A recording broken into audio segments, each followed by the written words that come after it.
आज अगर अमेरिका यहां से इजराइल को वार के वेपन्स और बिलियंस ऑफ डॉलर्स देना बंद कर दे तो इजराइल घुटनों पे आ जाएगा। ये सब इजराइल एग्रेशन करता। आज हमला किसने किया? ईरान पे, इजराइल ने किया। तो फिर ईरान अब उसको ठोक रहा है। अब आप चिल्ला रहे हैं पापा अमेरिका आइए हमें बचा लीजिए। तो अपने में जब कूदा नहीं था तो काहे कूदे? अभी बदत है भाई, अभी बदत है। आपने कहा था कूदा नहीं तो कूदा क्यों? मैं आपको याद दिला दूं 1948, 1967 और 1973 में इजराइल 3 अरबी देशों से घिरने के बाद भी उसने खुद को अकेले लड़के निकाला था और वो कूदा था, इसीलिए वो उस टाइम भी कूदा था और आज भी कूदा है, इसीलिए वो आज भी कूदा है। ईरान की साइबर सिक्योरिटी वो आज देश वर्ल्ड में वन ऑफ द बेस्ट है। रुक तेरे को बता दे। तो नेशनल टीवी हैक हो गया, इजराइल ने कर दिया। वहाँ पर उन महिलाओं की तस्वीरें चलाने लगे। गजब बेइज्जती है। हमारा देश जब गुलाम था हमने अंग्रेजों के खिलाफ लड़ाई लड़ी कि नहीं लड़ी? इनकी एक बात बिल्कुल सही है, अगर हमें चोट देनी है इजराइल को तो हम बहिष्कार कर सकते हैं उसका आर्थिक। जैसे ये कोल्ड ड्रिंक है, मैं इसका बहिष्कार कर रहा हूँ, बाइकआउट। ये कोल्ड ड्रिंक बाइकआउट है। अब इजराइल घुटनों पर आएगा। क्यों सर? आएगा ना घुटनों पर? आएगा नहीं आएगा सर घुटनों पर? सर बता दो ये तमाशे पर वीडियो करने के बाद जो अंधभक्त जो है ना, जो अंधभक्त जो है रेल की पटरियों के किनारे बैठ के कह रहे हैं आई सपोर्ट इजराइल सर, उसके बारे में इजराइल परवाह नहीं। आप हैं अंध नमाजी, हम अंधभक्त नहीं है। बाप के कच्चे फटे पड़े हैं, बेटे को जगह नहीं मिल रही पढ़ने की, वो इधर उधर कूड़ा वूड़ा चुंग रहा है और वही लोहा सरिया बेच रहा है। और अभी तो रुको, क्लाइमैक्स अभी बाकी। वेल हेलो एवरीवन, स्वागत है आप सभी का द हिंदू वॉइस की एक और नई कमाल की डिबेट वीडियो में। दोस्तों आज की इस डिबेट वीडियो में आप सभी को देखने को मिलने वाले ऑडियंस और हम लोग दूसरी तरफ देखने वाले हैं शोएब जमाई को। दोस्तों जो ईरान और इजराइल में इस टाइम युद्ध चल रहा है उसी को लेकर आज की यह डिबेट वीडियो चल रही थी, जिसमें दोस्तों शोएब जमाई ईरान का सपोर्ट इसलिए कर रहा था क्योंकि वो मुस्लिम कंट्री है। लेकिन दोस्तों आज की इस डिबेट वीडियो में ऑडियंस शोएब जमाई को बहुत ही बुरी तरीके से बेइज्जत करके इस डिबेट से भगाते हैं। दोस्तों वीडियो बहुत ही मज़ेदार होने वाली है, वीडियो में अंत तक जरूर बने रहो। हमारे वीडियो को लाइक एंड चैनल को सब्सक्राइब जरूर कर लें। तो दोस्तों चलिए बिना किसी देरी के हम लोग मेन वीडियो को स्टार्ट कर लेते हैं। चलिए शुरू करते हैं। देखिए जो आपने कहा कि इजराइल जो है वो कूदता है और जिगरा रखता है, वो अगर अपना जिगरा रखता तो कभी भी अमेरिका के अंदर उसकी प्रो लॉबी जो है वो उनसे मदद नहीं मांगती। आज अगर अमेरिका यहां से इजराइल को वार के वेपन्स और बिलियंस ऑफ डॉलर्स देना बंद कर दे तो इजराइल घुटनों पे आ जाएगा। ये सच है या नहीं? अगर यहां 1966 में भी और उससे पहले जितने भी अरब नेशंस के साथ युद्ध हुए हैं, हर जगह America as a proxy Israel को युद्ध में भेजता रहा। अब आप ये कहते हैं कि यहां से कि भाई हम ईरान के बारे में, एक बात बताइए, हमारे देश पे अगर कोई कंट्री हमला करेगा तो हमें राइट टू डिफेंड है या नहीं है? तो वही राइट टू डिफेंड तो ईरान के पास भी है ना। ईरान के नागरिक, जब इजराइल ने अभी हमला किया तो ईरान के 700 से ज्यादा नागरिक मारे गए।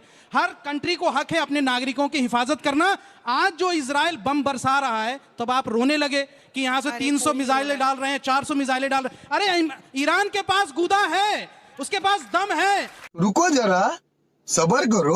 पहली बात तो किसी ने भी यहूदियों को वहां पर खैरात में जमीन नहीं दी। जिसने एंशिएंट हिस्ट्री पढ़ी होगी, वो प्रॉमिस लैंड था उनका, वो उनका प्रॉमिस लैंड था। अगर मॉडर्न हिस्ट्री में आए तो 1917 के बाल्फर एग्रीमेंट के बाद यहूदियों के लिए एक सुरक्षित स्थान ढूंढने के लिए वो उनका प्रॉमिस लैंड था। इसलिए आज जहां इजराइल है वहां पर यहूदियों को बसाने।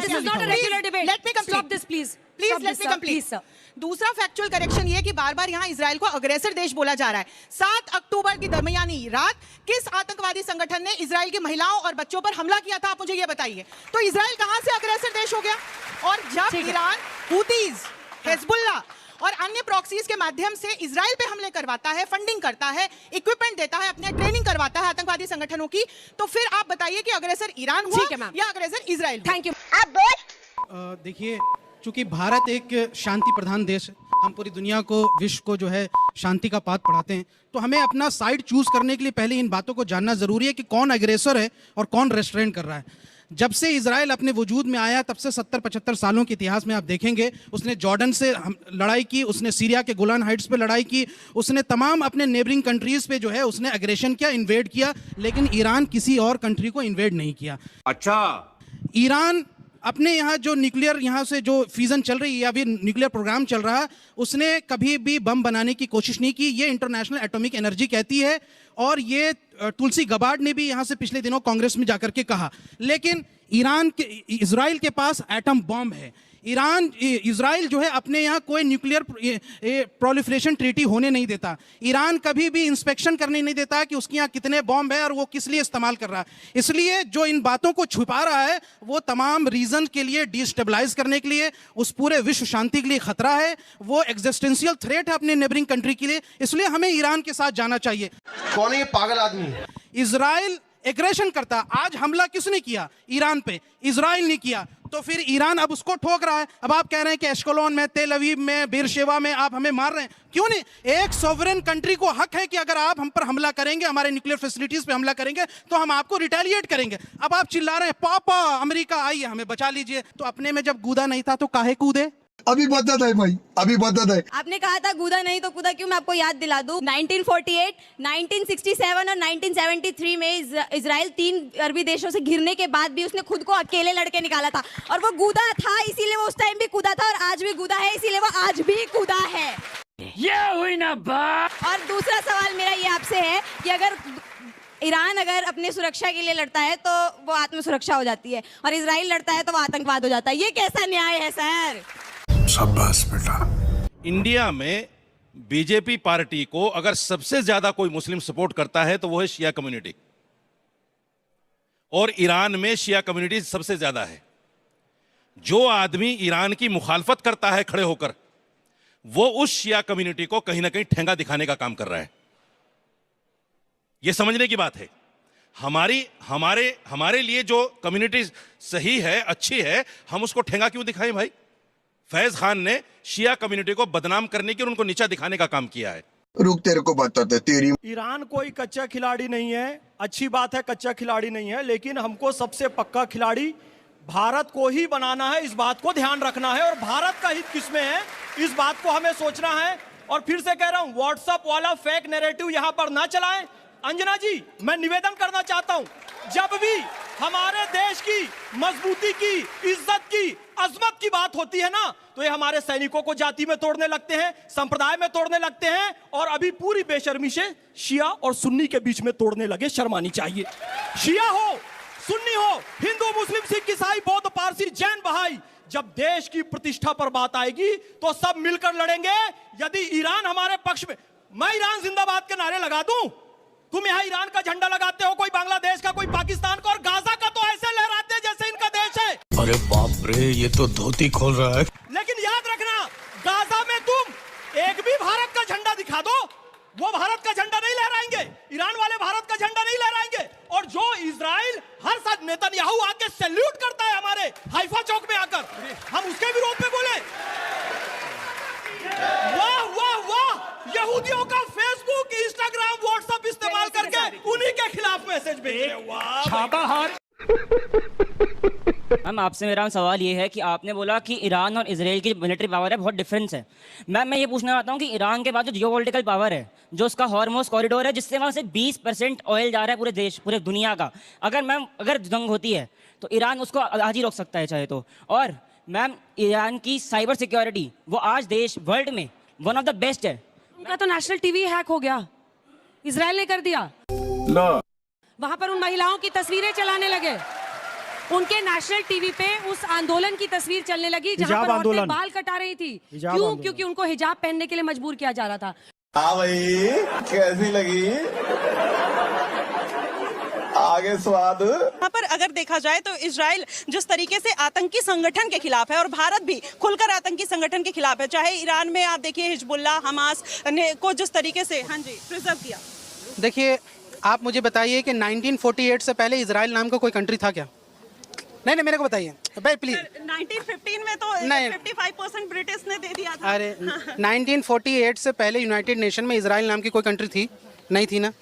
अभी सुनिए, देखिए, जब मैं बुराई नहीं कर रहा हूँ क्योंकि मानवता की बात है, जब पूरे यूरोप में हिटलर यहूदियों पे जुल्म कर रहा था, हॉलोकॉस्ट कर रहा था, पूरे यूरोप के यहूदी भाग रहे थे इधर उधर, एक बेलफोर्ड डिक्लेरेशन था, उसके बाद महारानी को खत लिखा गया, उसने यूके ने अपने असिस्टेंस से उनको सबको फिलिस्तीन के बंदरगाह पे ला करके सारे यहूदियों को भेजना शुरू किया। जब वो आए तो यही फिलिस्तीनी लोग थे ना जिन्होंने उनको अपनी जगह दे दी, या को एग्जिस्टेंस हो गया। जो जेरूसलम था तो उनके लिए तो, अरे भाई, आप क्या बात कहते हैं, ये लोग थे नहीं ना वहाँ के, यहाँ के मूल निवासी तो नहीं थे ना, यूरोप से आए थे। जेरूसलम सर सबके लिए तो उतना ही था ना। आप मान लीजिए कल को मैं ये कह दूं कि ठीक है ना कि भाई हमारी प्रॉमिस्ड लैंड है, यहाँ से कोई अयोध्या में या किसी और जगह, तो क्या यहाँ से बगैर खसरा खतौनी और बगैर ये कि सब बस जाएंगे जाकर जबरदस्ती? इलीगल सेटलमेंट था ना, बसाया गया ना जबरन। 1948 में जब बसाया गया तो इन्हीं फिलिस्तीनियों ने अपनी ज़मीन, अपना घर या फिर जगह दी या कोई एग्जिस्टेंस या रेसिस्ट नहीं किया। ये रेसिस्ट तो तब किया 1968 में, 94 जब ये जबरन यहाँ से उस पर हमले कर रहे थे। यूके ने हमला किया, नाटो ने हमला किया, ठीक है ना। अब आप बताओ कि आपका घर है, किसी जगह किसी पे जुल्म हो गया, कोई मान लीजिए बांग्लादेशी रोहिंग्या है, ठीक है ना। अब बांग्लादेशी रोहिंग्या पे बहुत ज़्यादा यहाँ से जुल्म हुआ, वो कह रहे हैं कि जी हमें यहाँ जगह दो। अब वो आपके घर पे आपने कह दिया कि चलो मानवता के नाश्ते हम आपको देते हैं, और वो धीरे धीरे आपके घर पे कब्जा कर ले, आप ही को बाहर निकाल दे, आप ही से जंग करना शुरू कर दे, तो उस रोहिंग्या के खिलाफ बोलेंगे नहीं बोलेंगे? उसके खिलाफ लड़ेंगे नहीं लड़ेंगे? ऐसे ही ये जो जायनिस्ट ताकत है, मैं यहूदियों के खिलाफ नहीं हूँ, जो जायनिज्म है उन्होंने ऐसे ही किया फिलिस्तीन पे। 1948 में आप फिलिस्तीन का जो नक्शा देखेंगे, यूनाइटेड नेशन में दिखाया, पूरा ग्रीन है। और आज आप देखिए सिर्फ गाजा और वेस्ट बैंक, गाजा और वेस्ट बैंक होने के बावजूद भी पूरे वेस्ट बैंक के अंदर और गाजा के अंदर इजराइल का कब्जा, वहाँ पुलिस परेशान करती है, वहाँ पे रोज़ जुल्म होता है, लड़कों को उठाया जाता है, सालों साल तक वहाँ से वो परेशान रहते हैं। आप मेरे को एक बताओ, हमारा देश जब गुलाम था, हमने अंग्रेजों के खिलाफ लड़ाई लड़ी कि नहीं लड़ी? कोई इनकी एक बात बिल्कुल सही है, अगर हमें चोट देनी है इसराइल को तो हम बहिष्कार कर सकते हैं उसका आर्थिक। जैसे ये कोल्ड ड्रिंक है, अभी मजा आएगा ना। मैं इसका बहिष्कार कर रहा हूँ, बाइकआउट। ये कोल्ड ड्रिंक बाइकआउट है। अब इसराइल घुटनों पर आएगा। क्यों सर? आएगा ना घुटनों पर? आएगा नहीं आएगा सर घुटनों पर? सर बता दो सर। ये तमाशे, यूट्यूब पर वीडियो जाएगी, यूट्यूब का मालिक भी तो यहूदी है। अगर गूगल पर जाएगी, गूगल का मालिक भी तो यहूदी है। ये तमाशे, फेसबुक पर जाएगी, मार्क जुकरबर्ग वो भी ये तमाशे बंद करो। इंस्टाग्राम पर जाएगी, उसका मालिक आपसे ये पूछना चाहूंगी, इतने सारे प्लेटफॉर्म पर जाएगी, उसका मालिक तो यहूदी है। मैं 20-30 रुपए की कोल्ड ड्रिंक का बाइकआउट करके ये देश को आजाद कराऊंगा। ये जो अंधभक्त जो है ना, जो अंधभक्त जो है रेल की पटरियों के किनारे बैठ के कह रहे हैं आई सपोर्ट इजराइल सर, उसके बारे में इजराइल परवाह नहीं करता। आप है अंधनमाजी, हम अंधभक्त नहीं है। अगर देश का समर्थन करना अगर अंधभक्त है तो हम अंधभक्त नहीं है। रही बात इजराइल का समर्थन मैं इसलिए करता हूँ, ऑपरेशन सिंदूर हो, इजराइल हमारे साथ खड़ा हुआ। 1999 का कारगिल युद्ध हो, इजराइल हमारे साथ खड़ा हुआ। 1971 का युद्ध हो, इजराइल हमारे साथ खड़ा हुआ। 1965 का युद्ध हो, इजराइल हमारे साथ खड़ा हुआ। 1962 चाइना का युद्ध हो, हमारे साथ खड़ा हुआ। सिर्फ एक मजहब को देखकर मानवता जग गई। अरे इजराइल में अस्पताल में बम गिराया तब मानवता कहाँ जाके मर गई? बांग्लादेश में जेनोसाइड कराया तब जाके मानवता कहाँ मर गई? और अभी तो रुको, क्लाइमैक्स अभी बाकी। ये 30 रुपए वाली कोका कोला बाइकआउट करके ये सोच रहे किसी देश का विरोध करेंगे। अरे भाई साहब 4000 किलोमीटर दूर तुम फिलिस्तीन को देख रहे हो, अपने बराबर में बांग्लादेश में हुआ वो तो दिखा नहीं। वहां तो फिर लोग आराम से चाउमीन खा रहे हो, चिली पटेटो खा रहे हो। कुछ लोग कह रहे हैं इजराइल तो गाय भी खाता है, यहूदी तो गाय भी खाते हैं। अरे यहूदी तो सुअर भी खाते हैं, जाके भिड़ो ना उनसे। हम एक सनातन धर्म में एक कम्युनिटी है, मैं पूरी कम्युनिटी को नहीं कह रहा, वाल्मीकि, उसमें मेरे कुछ दोस्त सुअर खाते हैं, कोई नहीं लड़ता उनसे। अरे इजराइल के यहूदी तो सुअर भी खाते, पर सुअर की हड्डी फेंक फेंक के मारेंगे। बाप के कच्चे फटे पड़े हैं, बेटे को जगह नहीं मिल रही पढ़ने की, वो इधर उधर कूड़ा वूड़ा चुंग रहा है और वहीं लोहा सरिया बेच रहा है और फिर चिल्ला रहा है फ्री पैलेस्टीन, फ्री पैलेस्टीन। मजा आया दोस्तों, उम्मीद करता हूँ कि आप लोगों को यह डिबेट वीडियो पसंद आया। अगर पसंद आया तो हमारे वीडियो को लाइक एंड चैनल को सब्सक्राइब जरूर करने। और दोस्तों आपकी इस डिबेट वीडियो में जो भी राय है कमेंट में ज़रूर बताएं। तो दोस्तों मिलते हैं नेक्स्ट वीडियो में किसी और नई टॉपिक के साथ, तब तक के लिए राधे राधे।